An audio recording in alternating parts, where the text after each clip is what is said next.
Hi, and welcome to video 14 here on David Alexander's Infinite Energy channel. Today, we are going to take off with a slightly different approach from our previous 3 videos. In a little bit, we will ask David here to tell us a fascinating story that most of you are probably not familiar with. But first, let's go see the wizard. He was the wizard of 1,000 kings, and I chanced to meet him one night wandering. He told me tales, and he drank my wine. Me and my magic man kind of feeling fine.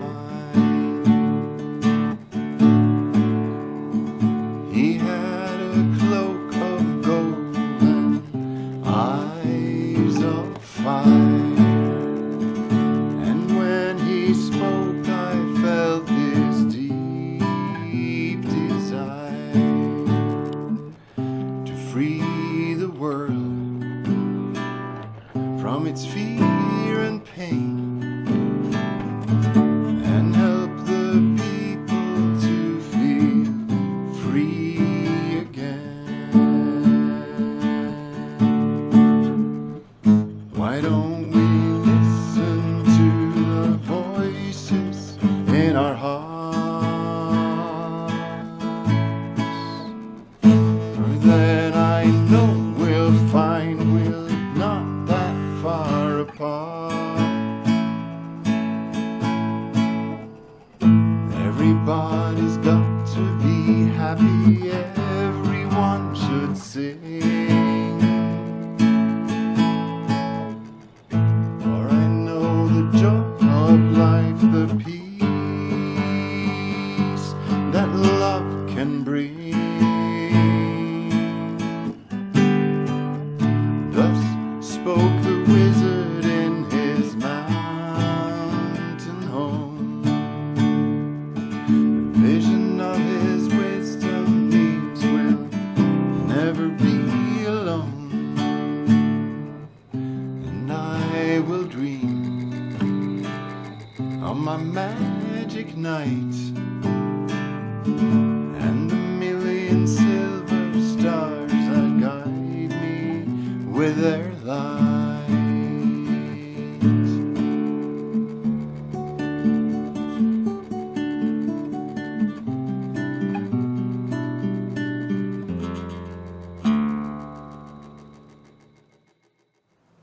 Once more, hi and welcome. My name is Bjarne Troften and I'm here again with my good friend David Alexander to further explore the world of infinite energy.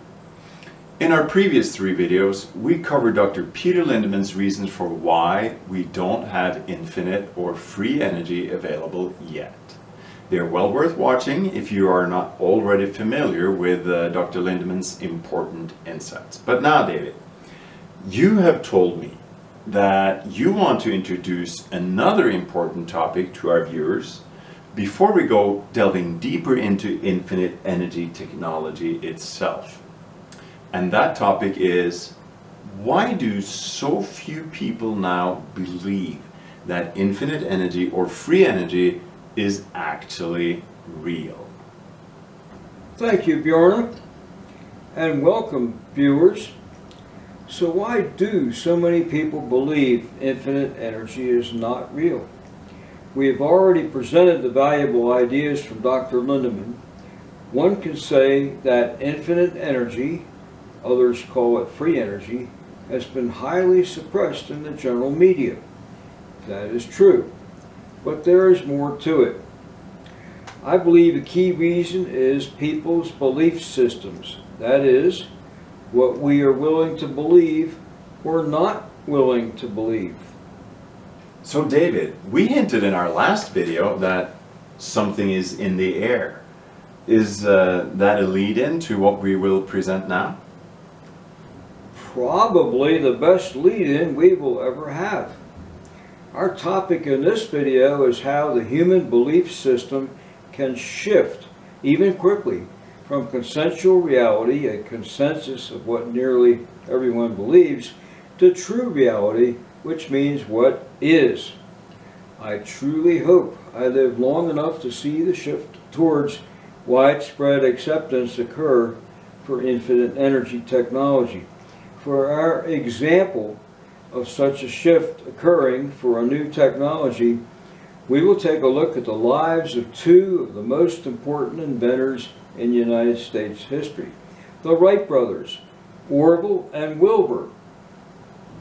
The Wright brothers, definitely two of the greatest inventors in the United States and probably even in world history. And you would think once they had a working flying machine and proved that powered, heavier than air flight was real, they must have spent most of their time dealing with people and corporations coming to visit, offering lots and lots of money, eager to be part of the action and the growth of a new industry, right? Well, no, the exact opposite. The Wright brothers' longest flight that cold December day in 1903 was for 1 minute. It was a huge breakthrough, but they had much development to do. They packed up their airplane and equipment and traveled by train back to their home in Dayton, Ohio. But there must have been newspaper articles and visits from famous and wealthy people. I mean, I know this all was pre-movies and pre-radio, but Quite the contrary. In 1904 and 1905, they worked very hard to learn how to make their airplane, they called it the Wright Flyer, turn in either direction and fly longer distances. Nobody came to visit, but they weren't really obscure. well, David, how could that be? It sounds like a paradox. Nobody visited them, and they were left completely to themselves with one of the most important inventions in history. Then how can you say that they were not obscure? Bjorn, what happened was really interesting. Wilbur and Orville did all their flight tests on a large field named Huffman Prairie outside Dayton, Ohio, where they lived. It so happened that a trolley car line was located along one edge of this large field. Interurban trolley cars were carrying many passengers daily between Dayton and other cities in Ohio. These people witnessed the Wright brothers flying. A number of these passengers asked the editor of the Dayton newspaper to send a reporter and photographer out to Huffman Prairie and get a major scoop. The editor refused. He knew man could not fly. He would not fall for a joke or trick like that. Years later, he admitted he had been dumb. That is really interesting. So I see a picture emerging here, right? So if you look at the nation or even the world as a whole, the vast majority of people had never seen an airplane. It belonged in the realms of dreamers. So if you'd gone around and taken a poll and going, excuse me, sir, do you think it is likely that people will ever build a machine that a person could ride in or on and carry that person up into the sky, which is the realm of the birds? The answer would almost be a unanimous no. And in fact, many people would have remembered reading newspaper articles about the famous Samuel Langley, who was the third secretary of the Smithsonian Institution in Washington, D.C. Using money from the government, he built a steam-powered airplane and took off from a platform in the Potomac River twice. And both times, his airplane only got a few feet off the platform before splashing into the river and sinking into the water. And the newspapers were there to tell that story. So Langley's efforts nailed it. He was an acclaimed scientist and engineer, so Heavier than air vehicles that could carry a person were simply not possible. Case closed. That was the consensual reality at the time. Consensual indeed.